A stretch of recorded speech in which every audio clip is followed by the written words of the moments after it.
Alhamdulillahilladzi tajaba fil hijabi jalalihi fala tarahul uyun wa tafarrada fi sifati kamalihi fala tukhalituhu dhunun wa hakama ala ibadihi bi syurbi ka'sil manun kullu nafsin dha'iqatul maut wa nabluukum bisyarri wal khairi fitnatan wa ilaina turja'un.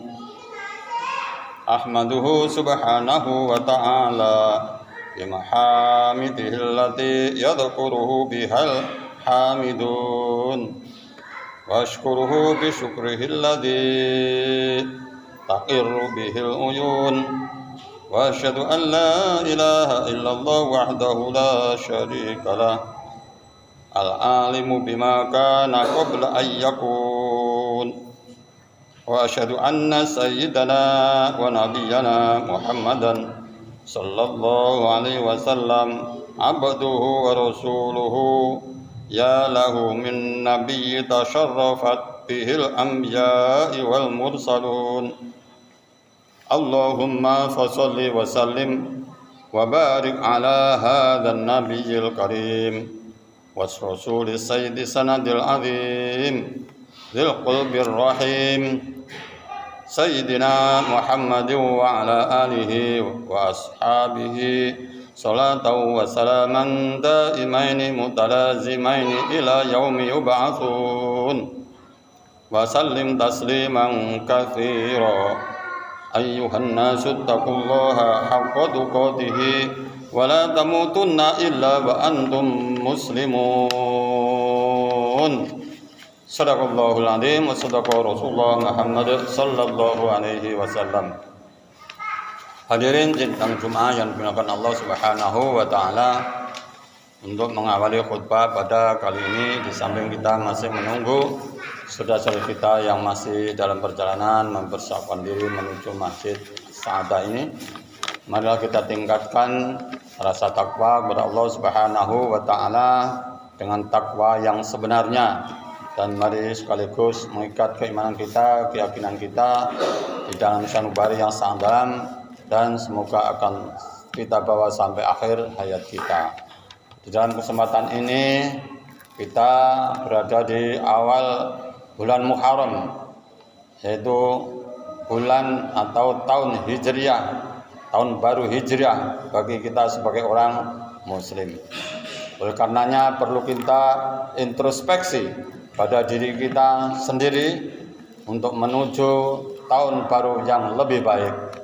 Allah Subhanahu wa taala di dalam Al-Qur'an, dalam firman-Nya, a'udzubillahi minasyaitonir rajim, ya ayyuhalladzina amanu taqullaha wal tanzur nafsum ma qaddamat lighad wattaqullaha innallaha khabirum bima ta'malun. Yang artinya, wahai orang-orang yang beriman, bertakwalah kepada Allah Subhanahu wa taala dan introspeksi kepada diri kita masing-masing. Karena kita hidup di muka bumi ini selalu banyak godaan, selalu banyak ujian, sehingga tahun-tahun sebelumnya mari kita perbaiki untuk tahun yang lebih baik. Kita hidup di muka bumi ini khususnya sebagai umat Islam, wa ma khalaqtul jinna wal insa illa liya'budun, yaitu kita dijadikan atau tidak dijadikan manusia dan jin kecuali hanya berbakti, beribadah kepada Allah Subhanahu wa taala. Jadi ibadah kita ini adalah yang paling afdal adalah ibadah sholat. Karena Allah Subhanahu wa taala atau Rasulullah Muhammad SAW selalu mengingatkan kepada kita yaitu pentingnya sholat. Karena as-sholatu imaduddin, faman aqamaha faqad aqamaddin, wa man tarakaha faqad hadamaddin. Dan lebih afdal lagi sholat itu adalah di masjid. Mengapa di masjid? Karena kita menunjukkan rasa kebersamaan. Jamaah itulah yang paling kokoh, yaitu berjamaah di masjid. Mengapa kita selalu enggan atau berat sekali melangkahkan kaki kita kepada masjid? Yaitu karena namanya BII, yaitu bisikan iblis kepada kita ini selalu ada, selalu menggoda kita setiap saat. Pertama kali adalah sering kita menyamakan kita sholat di masjid berjamaah, kita juga sholat di rumah berjamaah dengan keluarganya. Hal yang semacam ini coba kita koreksi masing-masing. Lebih afdal mana resikonya daripada di rumah? Kalau kita di masjid pasti kita sudah satu langkah demi langkah akan mendapatkan pahala dari Allah Subhanahu wa taala. Belum lagi jamaahnya adalah mendapatkan lipat 27 derajat. Kalau kita di rumah, hanya di rumah berarti langkah kita tidak akan dinilai. Kemudian apabila kita berjamaah di rumah sebagai orang tua, ayah atau kakeknya menjadi seorang imam, keluarganya akan menjadi makmum. Itu pun apabila semua keluarganya kompak, semua keluarganya siap ada di rumah selama 5 waktu. Dan ini adalah jarang sekali.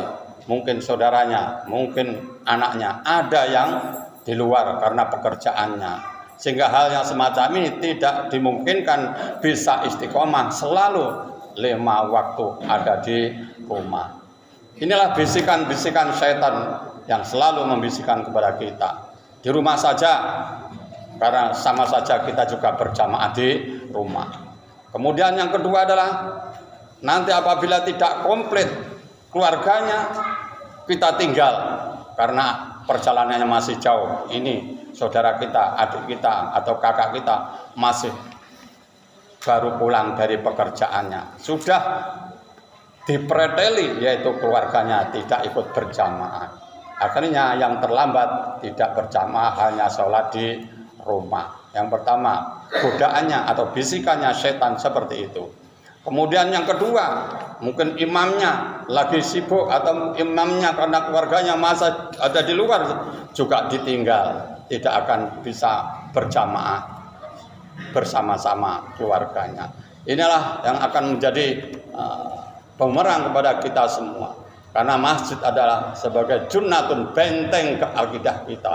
Karena akidah kita ini apabila tidak kita bentengi, nanti lama-kelamaan akan terkikis oleh situasi kondisi. Apalagi sekarang ini semuanya keluarganya 5, HP-nya 5. Semua sudah asik dengan permainan HP-nya sendiri, sehingga tidak memperdulikan sholatnya. Hal yang semacam ini adalah susah sekali atau berat sekali untuk mengantisipasi, sehingga kita sebagai orang tua adalah yang benar-benar bisa dibuat suatu cerminan untuk masa depan keluarga kita masing-masing. Oleh karenanya, mari kita untuk sholat berjamaah khususnya di masjid kita antisipasi sehingga benteng atau akidah kita akan selalu terjamin. Demikianlah khutbah singkat yang bisa saya sampaikan dalam kesempatan ini. Mudah-mudahan kita ini ringan melangkahkan kakinya ke masjid untuk sholat berjamaah. Barakallahu li wa lakum fil Qur'anil azim wa nafa'ani wa yakum fi zumratil muwahhidin. Aqulu qouli hadza fastaghfirullahal azim li wa lakum wa li walidayya wa li walidaykum innahu wal ghafurur rahim wa qur rabbi fir warham wa anta khairur rahimin.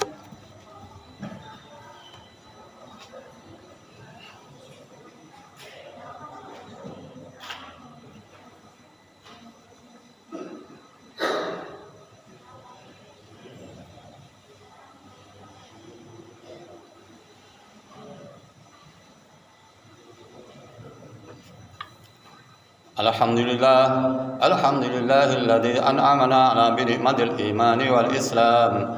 Asyhadu an la ilaha illallah wa asyhadu anna Muhammadan abduhu wa rasuluhu sayyidul anam. Allahumma shalli wa sallim wa barik ala sayyidina Muhammad. Amma ba'du fa ya ayyuhal hadirun usikum wa nafsi bi taqwallah faqad fazal muttaqun. Qala Allah ta'ala fi kitabil aziz. أعوذ بالله من الشيطان الرجيم يا أيها الذين آمنوا اتقوا الله حق تقاته ولا تموتن إلا وأنتم مسلمون. وقال أيضا إن الله وملائكته يصلون على النبي يا أيها الذين آمنوا صلوا عليه وسلموا تسليما. اللهم اغفر للمسلمين والمسلمات والمؤمنين والمؤمنات الأحياء منهم والأموات إنك سميع قريب مجيب دعوات يا قاضي الحاجات. ربنا تقبل صلاتنا وتقبل سجودنا وتقبل صيامنا وتقبل أعمالا صالحا ترضى وادخلنا في عبادك الصالحين وادخلنا في عبادك الصابرين وادخلنا في عبادك المتوكلين. ربنا هب لنا من أزواجنا وذريتنا قرة أعين واجعلنا للمتقين إماما. اللهم اغفر لنا ذنوبنا خطايانا كلها وذنوب آبائنا وذنوب أمهاتنا وذنوب جميع المسلمين والمسلمات والمؤمنين والمؤمنات الأحياء منهم والأموات إنك سميع قريب مجيب دعوات يا قاضي الحاجات. ربنا اغفر لنا ولإخواننا الذين سبقونا بالإيمان ولا تجعل في قلوبنا غلا للذين آمنوا ربنا إنك رؤوف رحيم. ربنا آتنا من لدنك رحمة وهيئ لنا من أمرنا رشدا. ربنا آتنا في الدنيا حسنة وفي الآخرة حسنة وقنا عذاب النار وقنا عذاب النار وقنا عذاب النار. وصلى الله على خير خلقه محمد وعلى آله وصحبه وبارك وسلم. سبحان ربك رب العزة عما يصفون وسلام على المرسلين والحمد لله رب العالمين. Assalamualaikum warahmatullahi wabarakatuh.